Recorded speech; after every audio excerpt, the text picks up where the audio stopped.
বীজতলা তো শেষ হয়ে গেছে, এবার এখন যদি সরকার যদি কিছুটা দিতে এলে তো ভালো হইতে। এখন বীজ মিলিয়ন যায় না, টাকাও মিলিয়ন যায় না, এখন হনমুখী। এখন তো জমি কিছু খিল থাকবে, কিছু রোয়া যাইবে, এই অবস্থা। বীজ করা সব নষ্ট, বীজ করা নাই কোনো কিছু। খুব বুই খিল থাকে, বীজ করা পাই না, আর রুমুখি দিয়া। আর যদি সরকার কিছু সাহায্য ধরে তাহলে টবে বাইরে দিয়ে কিনবে।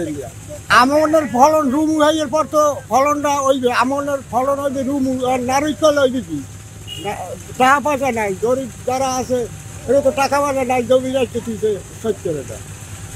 আমাদের এই যে বীজপালা পানিতে তলাই গেছে, তলাই যাওয়ার পর আমরা অসুবিধার মধ্যে আছি। এখন আমাদের বীজপালা রইতে যাইয়া যে দাম পড়ছে, অনেক দাম ব্যাপক। মানে আমের 5,000 টাকা, এক কাটা বীজের দাম 5,000 টাকা। এই কিনে কি আমাকে সম্ভব রোয়া? তারপরে এবার যে লোক রুইছি, রোয়ার পরে এখন যে ধান হইবে এতে বেশ সুবিধাজনক না। আমরা চাই জানি সরকার আমাকে সাহায্য করে। আমার 1 বিঘা জমি ধান হালাইছি, 2 বিঘা ধান হালাইছি, একটা ধান আমার টেহে নেই। আমার বীজ নষ্ট হয়ে গেছে, 1 কুড়া বুঝে রুম এরকম কোনো টপিক নেই, সব নষ্ট হয়ে গেছে। পানিতে বীজ নষ্ট হয়ে গেছে, পচে গেছে। হ্যাঁ, বিষ খাইছে।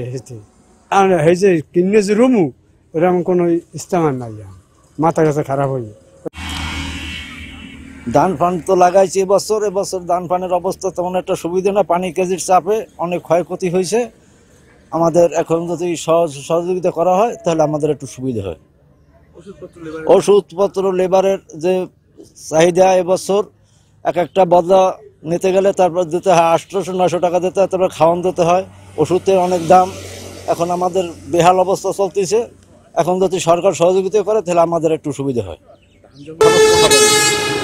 এখন লেবার দিয়া খরচ পোষাবে না, কেন এক পুরো বই চাষ করতে লাগবে 3,500 টাকা, এই বইটা রোয়াইতে লাগবে 4,000 টাকা।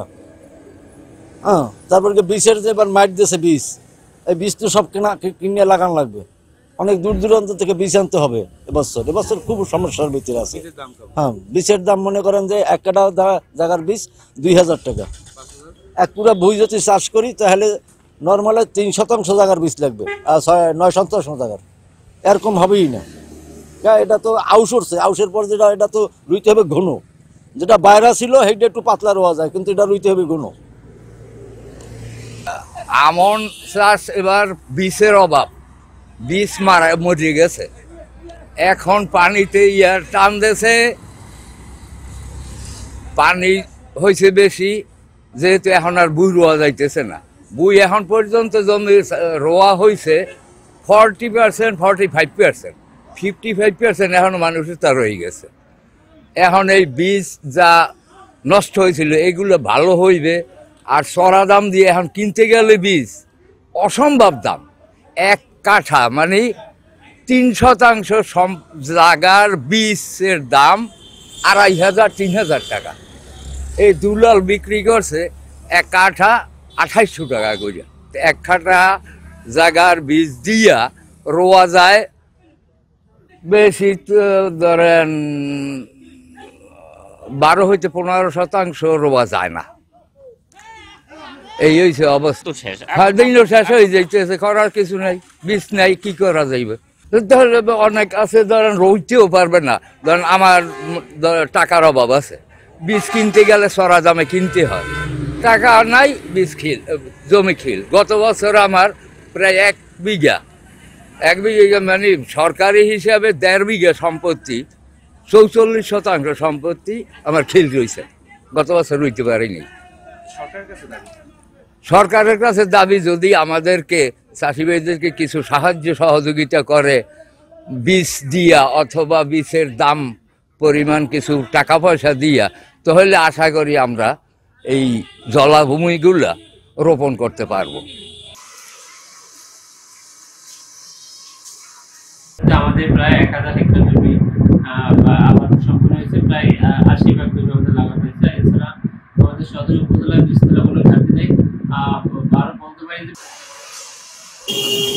আমাদের ঝালকাঠি জেলায় এবছর আমাদের যে আমন আবাদের লক্ষ্যমাত্রা আমরা নির্ধারণ করেছি 46,770 হেক্টর।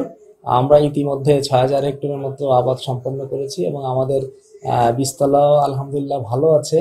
কিছু কিছু জায়গায় আমাদের অতিবৃষ্টির কারণে বীজতলা কিছুটা ক্ষতিগ্রস্ত হলেও আমাদের এখানে একটা ট্রেডিশন আছে, সেটি হচ্ছে যে আমাদের একটু অগ্রিম 15 থেকে 20% জমিতে বীজতলা যেখানে করার সুযোগ আছে সেখানে করা থাকে। এই কারণে আমরা আশা করছি বীজতলায় তেমন কোনো সমস্যা হয় না।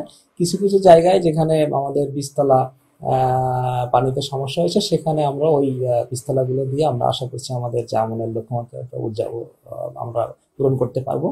আমরা আমন উৎপাদন বৃদ্ধির লক্ষ্যে যে সমস্ত প্রয়োজনীয় প্রযুক্তি, সেই প্রযুক্তিগুলো আমরা কৃষকদের মাঝে পরামর্শ আকারে দিচ্ছি এবং আমাদের উপশহরের কৃষি অফিসাররা এই বিষয়ে তৎপর আছে।